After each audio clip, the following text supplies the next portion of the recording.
오늘은 예수님이 메시아라는 전도를 한 결과들에 대해서 한번 살펴보겠습니다. 전도라는 것이 예수님이 메시아다, Jesus is Savior, Jesus is Messiah 라고 밝히고 사람들한테 설득하는 것이 바로 전도입니다. 이번에 제가 한국에 갔을 때 저의 매제가 저의 아버지가 침상에 있을 때에 예수님이 메시아이심을 전도했습니다. 그 후에 제가 아버지에게 제가 아버지를 위해서 기도해도 될까요? 하니까 두 손을 이렇게 꼭 모으면서 기도하라고 이야기를 했습니다. 예수님을 믿으면 지금보다도 훨씬 더 좋은 곳으로 가게 된다라고 빌립보서 1장과 2장에 있는 바울의 말을 생각하면서 말했습니다. 바울이 말하기를 나는 이곳을 떠나서 이것보다도 훨씬 더 좋은 예수님 곁으로 가고 싶다라고 말했기 때문이었습니다. 그래서 이 세상을 떠나게 되면 그곳에는 눈물도 없고 곡하는 곳이나 병든 곳이 없는 훨씬 더 좋은 예수님의 프레젠스로 가게 된다라고 아버지에게 이야기를 했을 때 저희 아버지가 두 손을 꼭 모으고 아멘이라고 그렇게 이야기를 했습니다. 우리가 예수님이 메시아이심을 사람들한테 이야기할 때 여러 가지 결과들이 있음을 보게 됩니다. 오늘 특별히 바울이 지난번에는 아테네에서 전도를 했는데 이번에는 고린도에서 전도를 하게 됩니다. 고린도에서 예수님이 바로 메시아이시다 라고 이야기할 때 여러 가지 일들이 발생하게 되는 것을 보게 됩니다. 그 일들 중에 하나가 두려움이 엄습하는 것입니다. 우리가 얼핏 생각하면 예수님이 메시아다 이렇게 전도를 하면 항상 담대함만 마음속에 있을 것이라고 생각하지만은 그런데 18장 9절에 의하면 바울이 두려움 가운데 있었음을 보게 됩니다. 전도를 하게 되면 항상 기쁘고 항상 평강 가운데에만 있는 것이 아니라 어떨 때는 두려움 가운데 빠지게 됩니다. 왜냐하면 지난번 바울이 전도를 하게 될 때 사람들로부터 소송을 당한 경우도 있고 또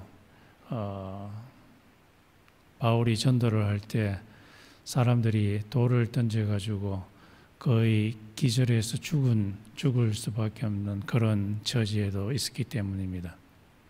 혹시 이번에도 전도하다가 소송을 당하지 않을까 또 돌에 두들겨 맞지는 않을까 하는 그런 필링이 자기한테 왔기 때문입니다.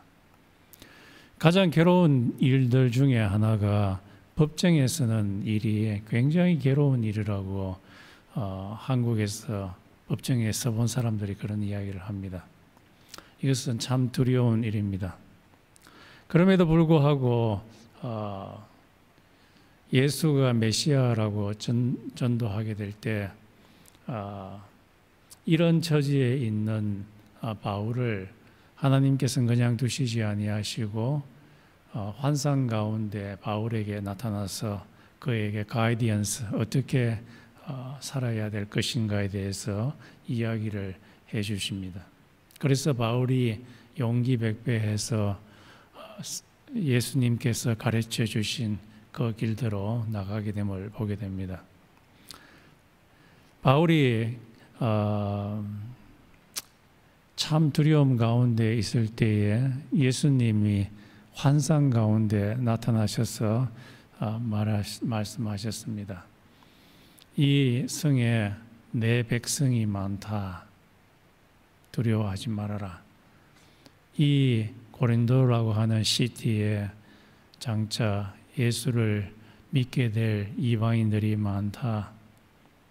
유대인들도 있다.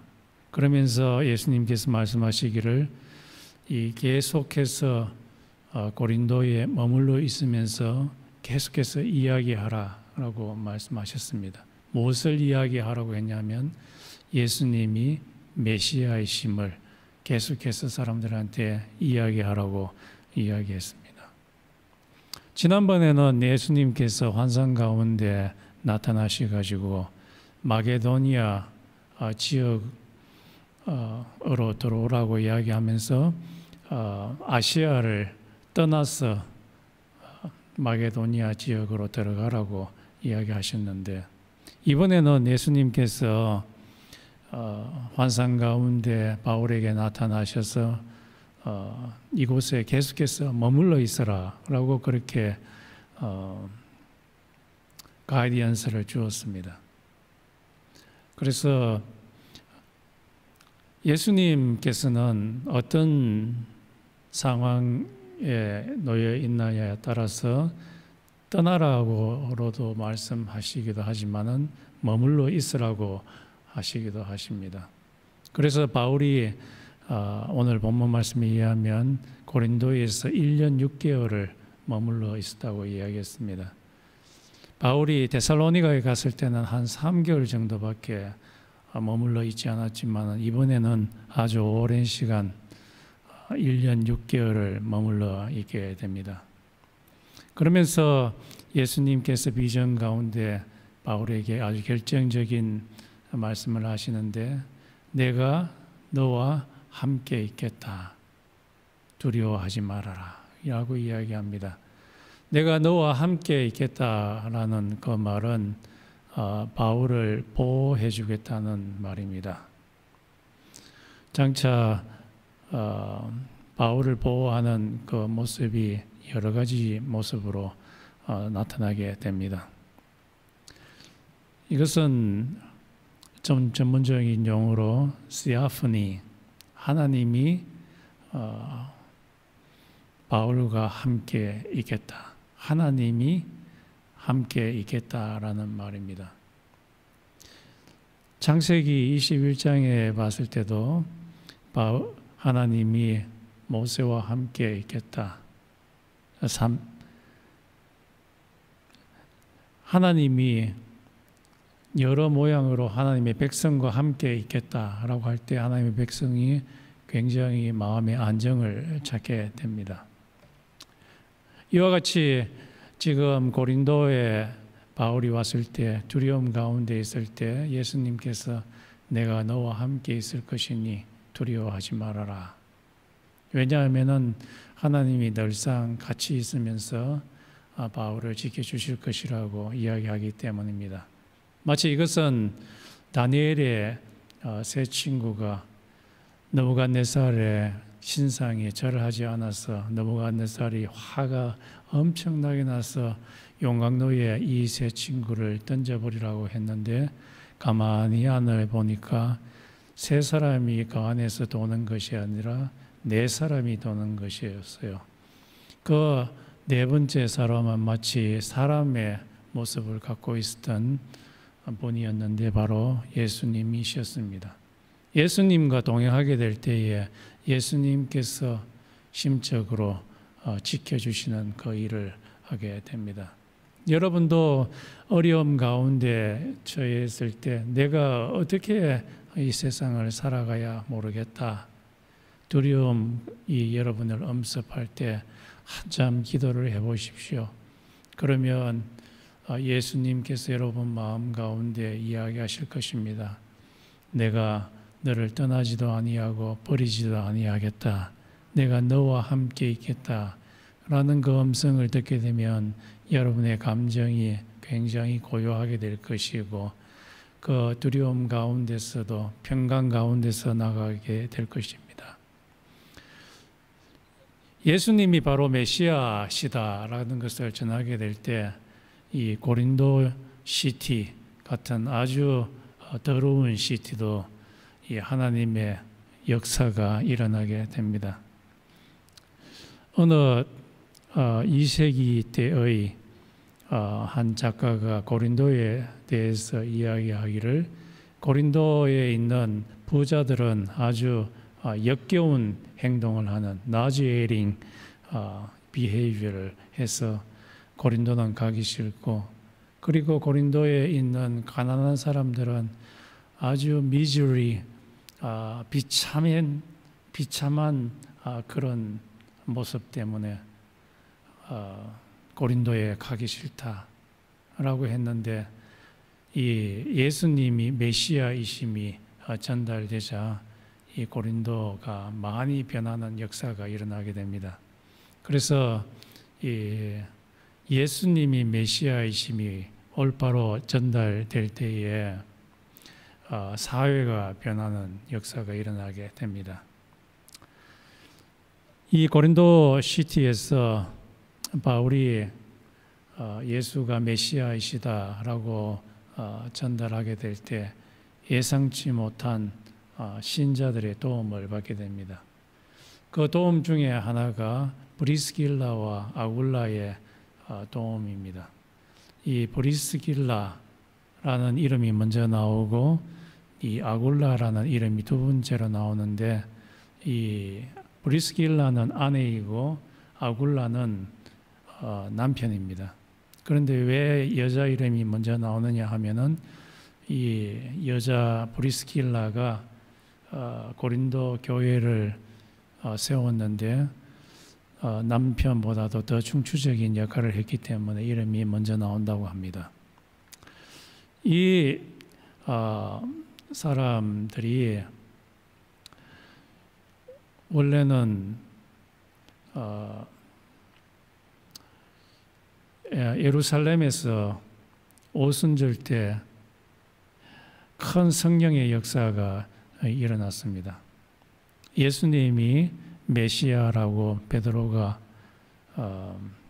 설교하고 했을 때 큰 성령의 역사가 일어나서 이 사람들이 원래는 로마에 살았는데 오순절 때 순례길로 예루살렘에 와서 성령의 큰 역사를 경험하고는 다시 자기들이 살던 로마로 돌아가게 됩니다. 로마에 돌아갔을 때 로마에도 그 당시에 유대교 회당들이 꽤 있었어요. 그곳에 들어가서 예수가 메시아이시다라고 이야기를 하니까 그곳에 있었던 그 유대인들이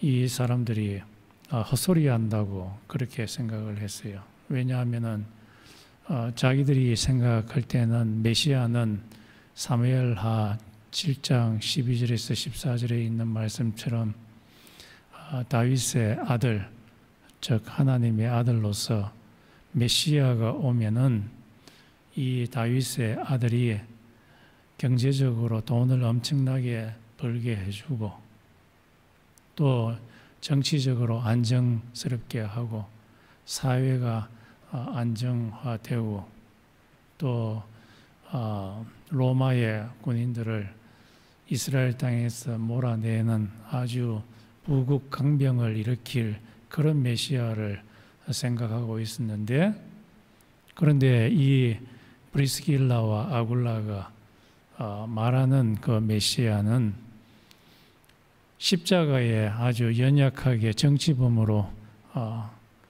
죽어가는 그 메시아를 이야기했기 때문에 이 로마에 있는 회당에서 큰 싸움이 일어나게 되었습니다. 정통 유대인들은 이 브리스길라와 아굴라가 전하는 그 메시아가 가짜이다 라고 이야기를 하지만은, 이 브리스길라와 아굴라는 내가 전하는 이 메시아 예수가 진짜 메시아다 라고 이야기를 했습니다. 왜냐하면은 이 메시아 예수가 이사야의 53장에 있는 말씀처럼 십자가에 못 박혀서 사람의 죄의 문제를 해결함으로 하나님과 관계를 바르게 해서 하나님의 자녀가 되게 하고 하나님과 화해 되게 해서 하나님이 갖고 있는 그 엄청난 자원, 하나님의 생명수를 받아들이게 하는 일이 바로 예수 메시아를 통해서 이루어지게 된다. 그래서 예수가 메시아이심을 믿는 자들은 하나님의 자녀가 되어서 하나님의 생명을 받을 수 있게 된다. 하나님의 생명을 받는 자들이 진정으로 온전한 구원을 받는 모습이다. 이렇게 선포를 해버렸더니만 이 로마의 회당에서 원래 갖고 있었던 전통적인 그 유대인들의 사고방식과 예수가 메시아다라고 하는 그 사고방식이 아주 클래시, 큰 충돌이 일어나서 여기저기에서 회당에서 문제가 많이 발생되었습니다. 이런 문제가 발생되자 이런 문제의 모습들이 클라우디우스라고 하는 황제의 귀 속에 들어가게 됐어요. 그러니까 황제는 원하는 것이 정치적인 안정, 폭동이 일어나지 않고 정치적인 안정을 원했기 때문에 이런 크리스토스 메시아를 라틴어로 크리스토스라고 하는데 우리 영어로는 크라이스트, 그리스도라고 주장하는 이 사람과 그리고 정통 메시아, 정통 유대인 사이에 일어나는 그 싸움을 일으키는 이 모든 유대인들은 다 로마에서 다 쫓아내버리라 라는 그런 칙령을 한 AD 47년경에 내렸어요. 그래서 이 브리스길라와 아굴라가 로마에서 더 이상 있지 못하고 고린도로 이사오게 되었습니다. 이 소식을 듣게 되자 바울이 이들을 찾아갔습니다. 왜냐하면은 바울은 이 브리스길라와 아굴라와 같은 똑같은 이 사고방식을 갖고 있었기 때문이었습니다. 진짜로 사람을 구원시키는 것은 정통 유대인들이 생각하는 그런 다윗의 아들과 같은 돈 많이 벌게 해주고 그리고 정치적으로 또 군사적으로 아주 뛰어나게 해주는 그런 모습도 있지만은 진정한 구원자는 이 세상 사람들이 줄 수 없는 죽음을 극복하게 하는 메시아, 이런 사상을 가졌던 브리스길라와 아굴라의 사상과 이 바울의 사상이 일치했기 때문에 동지애를 느꼈기 때문입니다. 그래서 아주 예상치 못하게 브리스길라와 아굴라의 옴으로 바울이 이 사람들을 만남으로 엄청난 신앙의 인커리지먼트를 갖게 되었습니다. 그뿐만 아니라 이 브리스길라와 아굴라는 아주 특별한 잡을 갖고 있었는데 그것은 가죽을 가지고서 텐트를 만드는 군용 텐트를 만드는 그런 잡을 갖고 있었습니다. 그래서 이분들은 로마에서도 그 잡을 갖고 있었는데 이 고린도에 와서도 이 잡을 해서 아주 돈을 많이 버는 그런 사람이었습니다. 이 사람들은 이 고린도에 와서 가게를 하나 내었는데 그 가게의 크기가 한 4m, 가로 4m, 세로 4m 정도 되는 이 가게를 내고 그리고 2층에는 로프트라고 해가지고 이 브리스길라와 아굴라가 주거하는 공간이 2층이고 그리고 1층에는 이 가죽으로 텐트를 만드는 그 작업을 했습니다. 그런데 지금 바울이 선교 여행을 하다 보니까 돈이 다 떨어졌어요. 생활비가 없는 거예요. 그래서 이 바울이 그들에게 가서 사실 나도 가죽 가지고 잡을 잡는 그 일을 가죽 일을 하는 그것은 내가 어렸을 때부터 배웠다. 그것을 사용하고 싶다라고 하니까 이 브리스길라와 아굴라가 적극적으로 맞아들여서 이 바울로 하여금 생활비를 벌게 했습니다. 이 이스라엘의 법을 공부하는 사람들은 어렸을 때부터 자기가 주 전공으로 하는 법 공부 외에 돈을 벌 수 있는 그런 기술을 한 가지씩은 다 있겠습니다.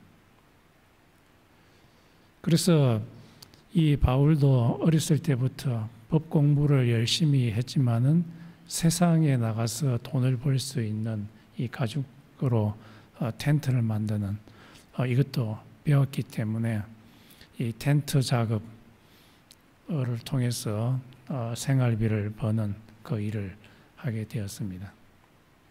그러면서 이 바울이 텐트 작업을 1층에서 하면서 동시에 그 레더샵에 오는 많은 이방인들에게 예수가 메시아이시다라고 하는 것도 동시에 전하게 되었습니다.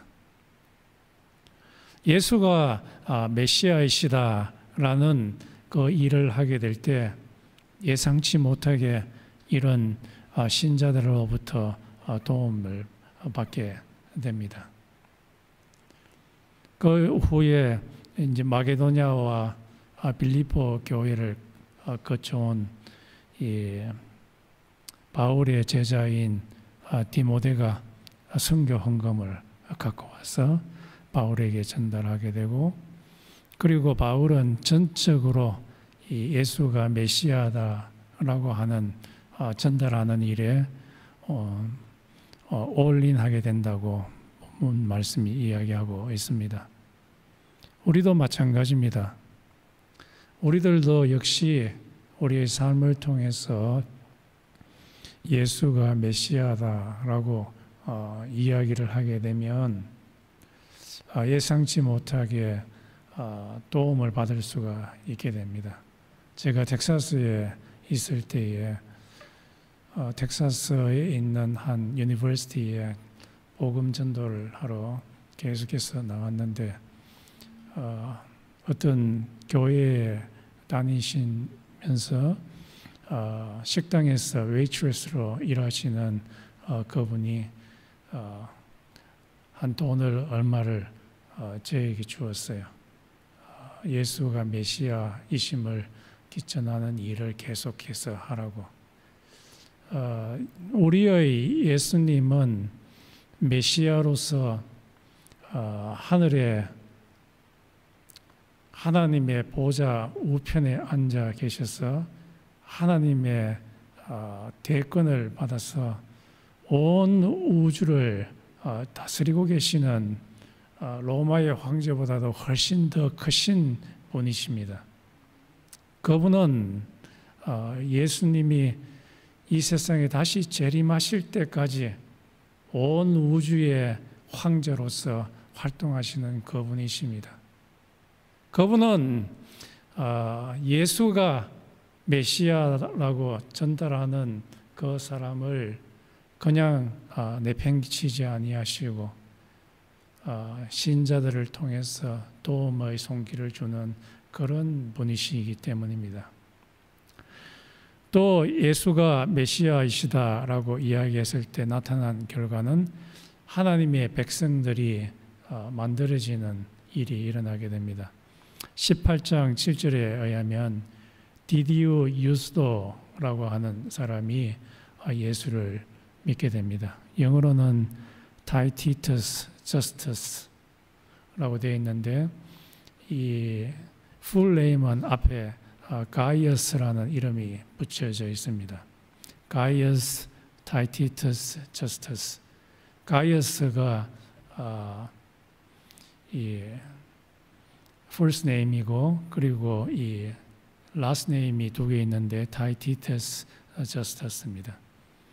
이 사람은 로먼 시리전십을 갖고 있는 영어로 표현하면 God fearer, 유대인 회당에 들어갔지만은 유대교로 넘어가지 아니하고 여전히 구약 말씀에 대해서 깊은 경외심을 갖고 있고 구약에 있는 그 말씀에 많이 배우고자 하는 그런 이방인이 바로 God fearer입니다. 그런데 이 사람이 바울이 회당에서 예수님이 바로 메시아이시다, 예수님이 바로 당신을 구원할 자이다 라고 했을 때 예수를 메시아로 맞아들이는 사람이 되었습니다.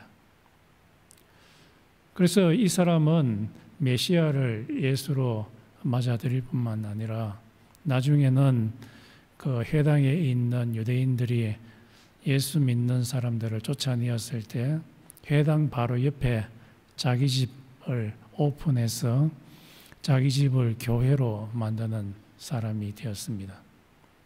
그리고 이 사람은 바울이 고린도에서 로마서를 쓸 때에 자기 집을 내어주고 자기 집에서 로마서를 쓰도록 하는 일을 한 사람이었습니다.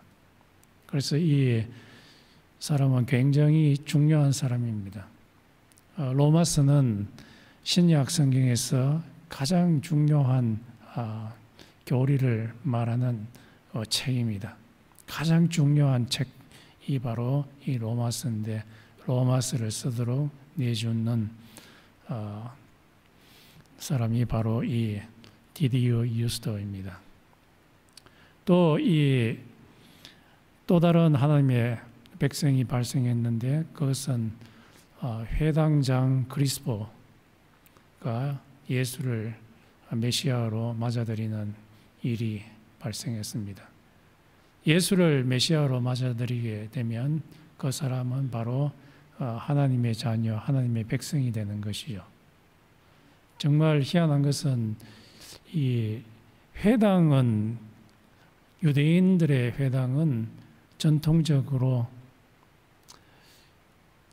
예수를 메시아로 맞아들이지 않고 다윗의 아들을 아주 경제적으로 부강하게 해줄 그런 자를 찾는 곳이 바로 회당이고, 그 중에서도 가장 꼴통되는 사람이 이 회당장이라고 할 수 있는데, 그런데 이 회당장이 예수가 메시아이시고 예수가 자기의 구원자이심을 믿고 고백함으로 하나님의 백성이 되었다는 사실입니다. 왜 그렇게 되었는가 했을 때, 이 사람들은 메시아를 기다리고 있었어요.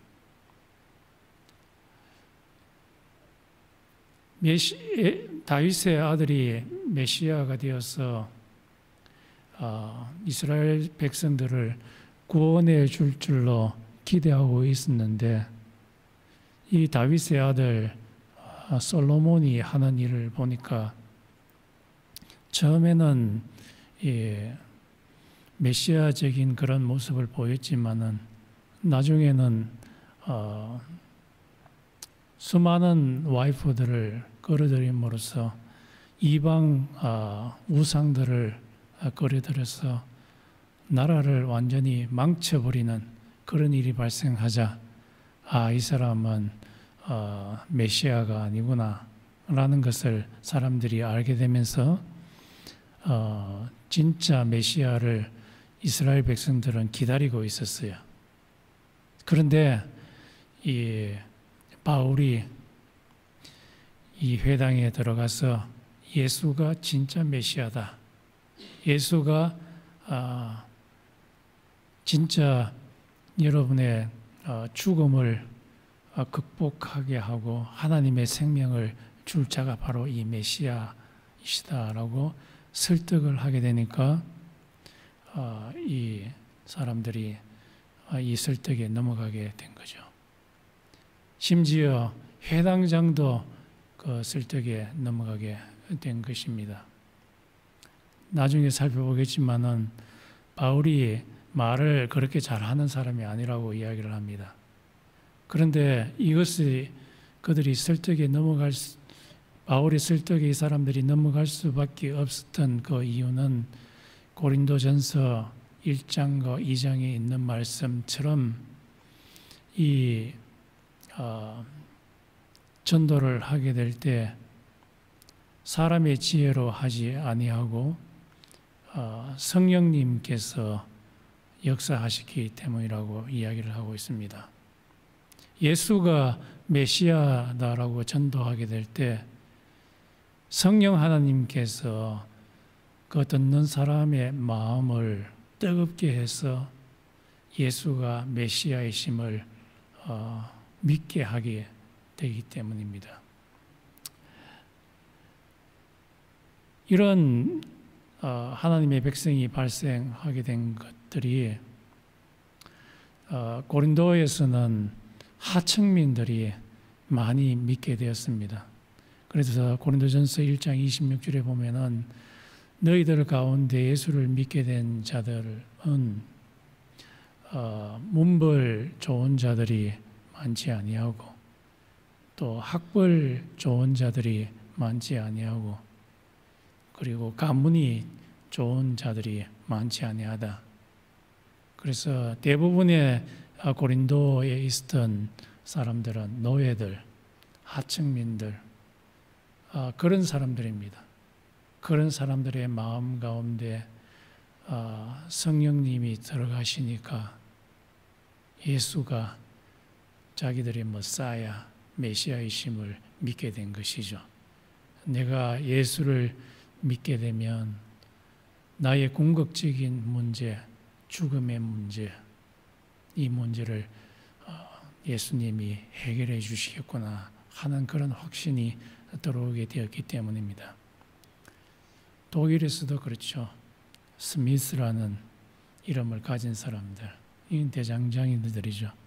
머슴, 백정, 조선시대의 아주 하층민 사람들이 선교사들의 말을 믿고서 예수가 바로 너의 구세주다, 머사야다, 메시아다. 예수를 믿을 때에 너의 삶의 모든 전반적인 측면에서 구원이 일어난다.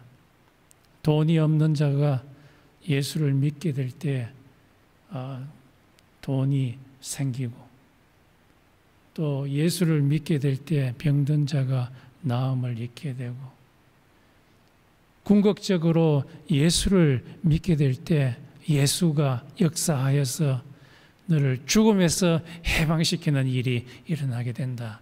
라는 그 말을 조선시대 때 우리 백성들이 그것을 듣고서 예수를 맞아들임으로 하나님의 백성이 된 역사가 일어나게 된 거죠. 예수가 구원자이시다, 메시아다라는 이 말을 전달하게 될 때 또 다른 결과는 성령의 은사가 풍성하게 주어지게 됩니다. 이 고린도서에 보면 바울이 예수가 메시아다라는 것을 전하게 되었을 때 그것을 믿었던 사람들이 하나님의 은사, gift of the Spirit, 성령의 은사를 풍성히 받게 되었다고 이야기를 하고 있습니다. 그 은사들 가운데 이런 은사들이 있다고 말합니다. 고린도전서 12장 8절에서 12절에 보면 이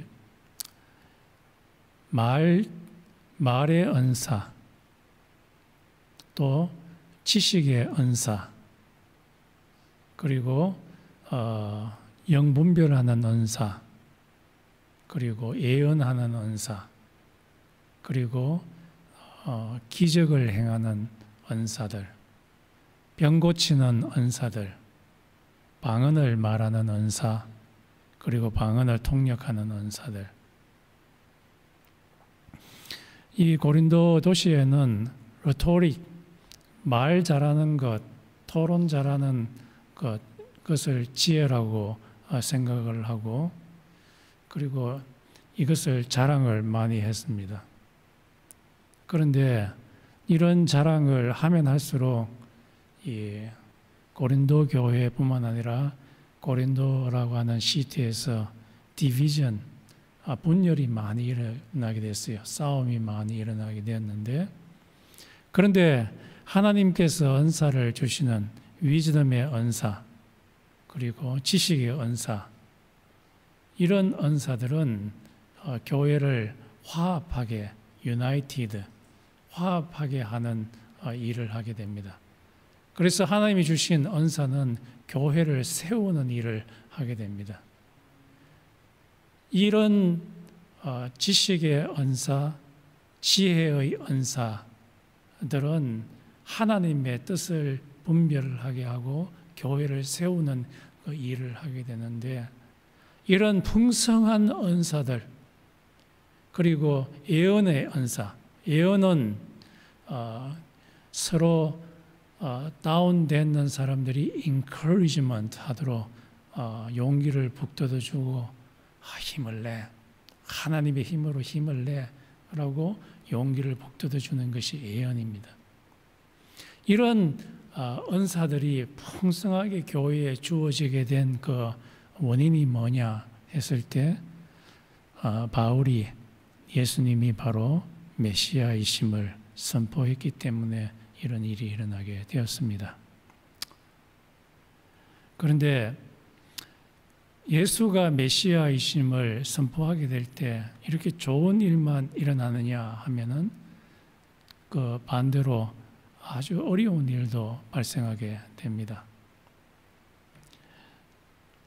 바울의 전도에 이 회당에 있는 사람들이 큰 반발을 일으키게 되면서 이 고린도에 있는 총독이 갈리오라는 총독이 있는데, 이 총독에게 바울이 지금 법을 어기고 있어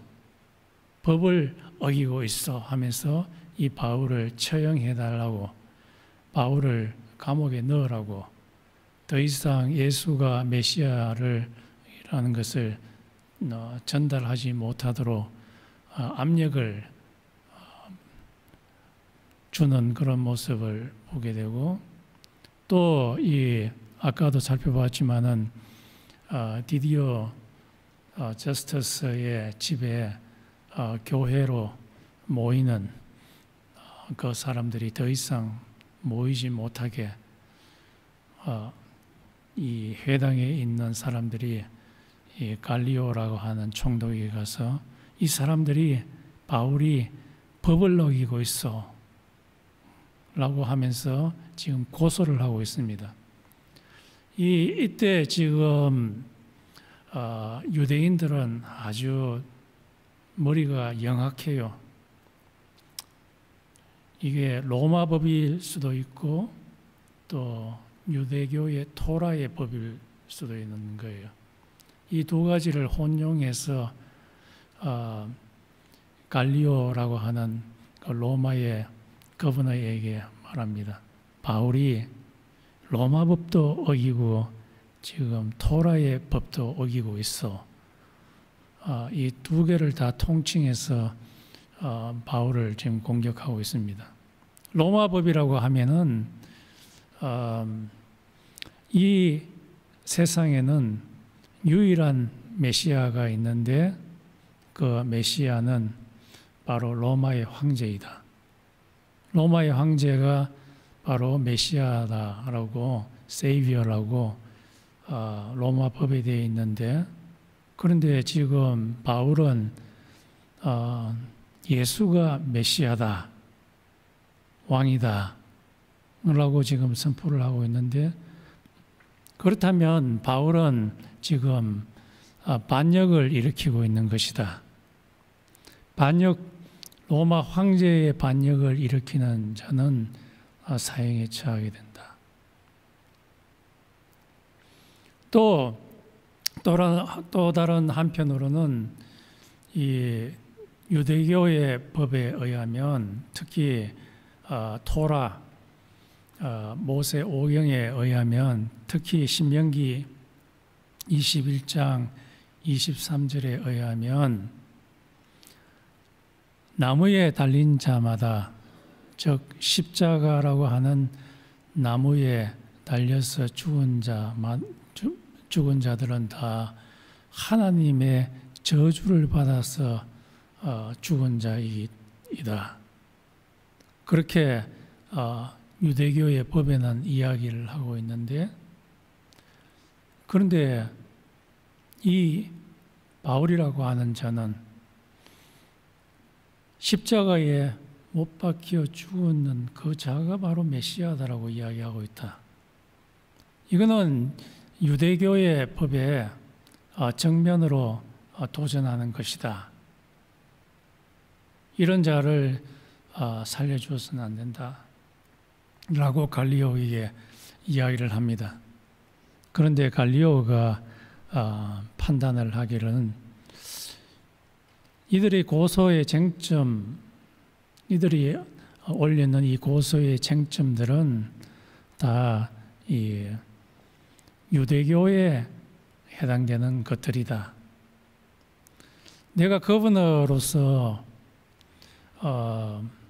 다루어야 할 그 조항들은 아주 심각한 크라임, 범죄들이거나 안 그러면은 속임수 같은 것들을 다루지 너희들의 종교에 해당되는 것은 다루지 않는다 라고 이야기하면서 그들의 고소를 기각시켜 버렸습니다. 너희들이 이 일을 처리해 버리라. 그렇게 됨으로써 이 아까 말했던 그 디디오 저스터스의 집에서의 교회의 미팅, 일주일마다 모이는 교회의 미팅을 허용하게 되었습니다. 그래서 교회의 자유가 보장되게 된 거죠. 갈리오가 그러면 아주 도덕적으로 깨끗하고 훌륭한 사람이어서 이런 결정을 내렸느냐 하면 그런 건 아닙니다. 이 사람은 남의 일에 관여하는 것을 귀찮아하는 그런 자여서 더 이상 이 일에 인발브하고 싶지 않다 해서 그 일에 관여하지 않게 된 것입니다. 그러나 이 궁극적의 그 결과를 보게 되면 예수님께서 바울에게 말하기를 내가 너와 함께 있게 해주겠다. 내가 너를 보호해 주겠다. 예수님께서 이 갈리오라고 하는 총독의 삶에 눈에 보이지 않게 관여를 해서 바울을 지금 보호하고 있게 된 것입니다. 예수님께서는 신자를 통해서도 예수가 메시아라고 전하는 사람을 보호하기도 하지만은 우리 인간이 잘 생각하지 못하는 비신자를 통해서도 예수가 메시아라고 전하는 사람을 보호하기도 하십니다.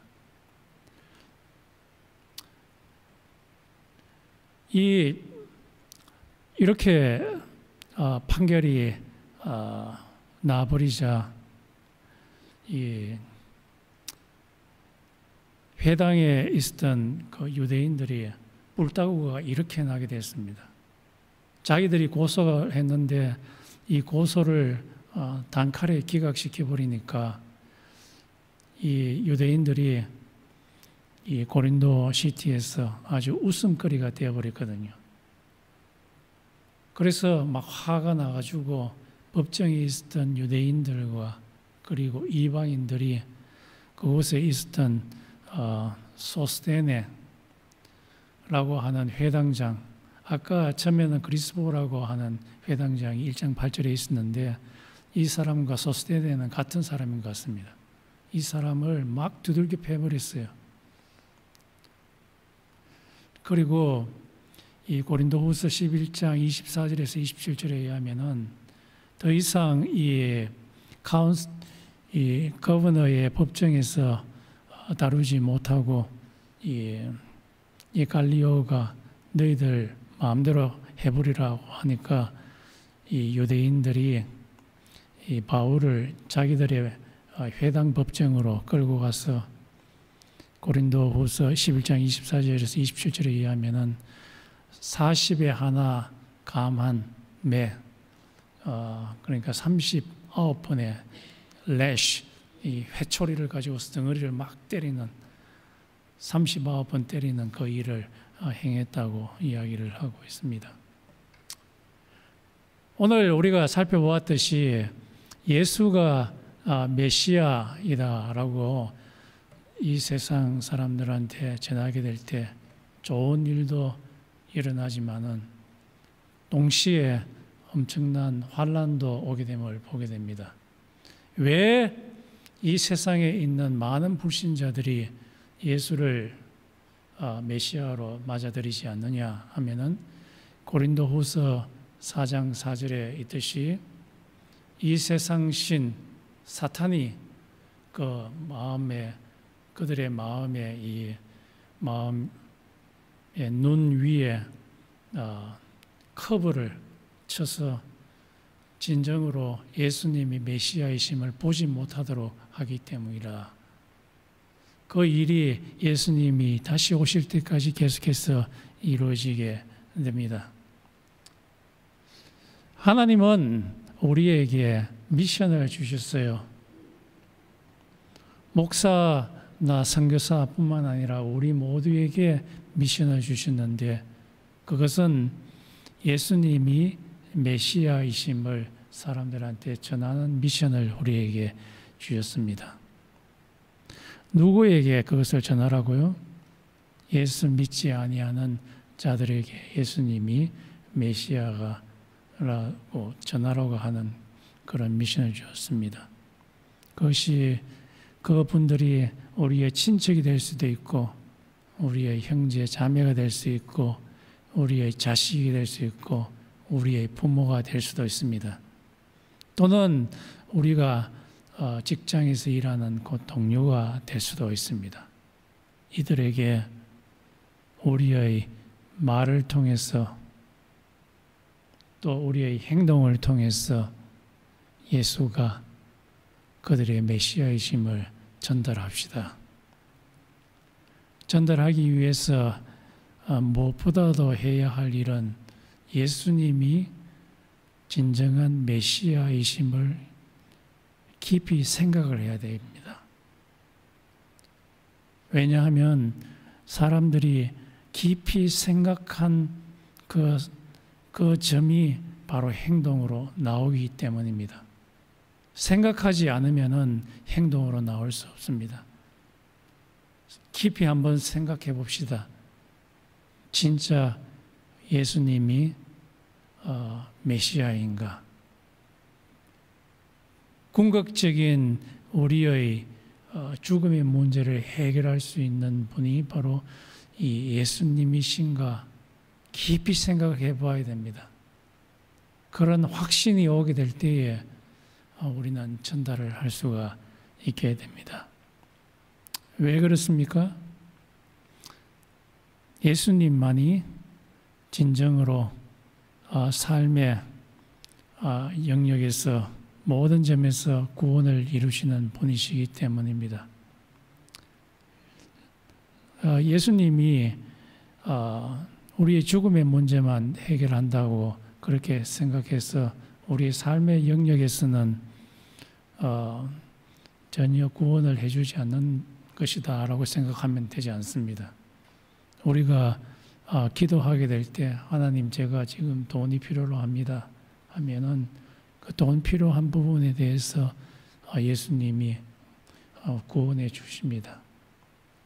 또 내가 병든데 이 병에서 낫게 해 주십시오 하면은 우리의 삶의 영역에서 병을 낫게 해 주시고, 그러나 이것은 좀 상대적인 것이고 절대적인 구원, 이 죽음의 문제를 해결해 주시는 그 구원을 이룰 수 있는 분은 유일하게 예수님밖에 없습니다. 우리가 예수를 전달할 때에 예상을 합시다. 좋은 일만 일어나는 것이 아니고 아주 우리에게 고난도 올 수 있다는 것을 미리 예상하고 예수를 전합시다. 우리 다 같이 한번 기도하겠습니다. 예수님이 메시아라고 전도할 때 고난이 나타날 것을 예상하고 대비할 수 있도록 기도하고, 그리고 불신자들에게 성령이 역사하셔서 예수가 메시아이심을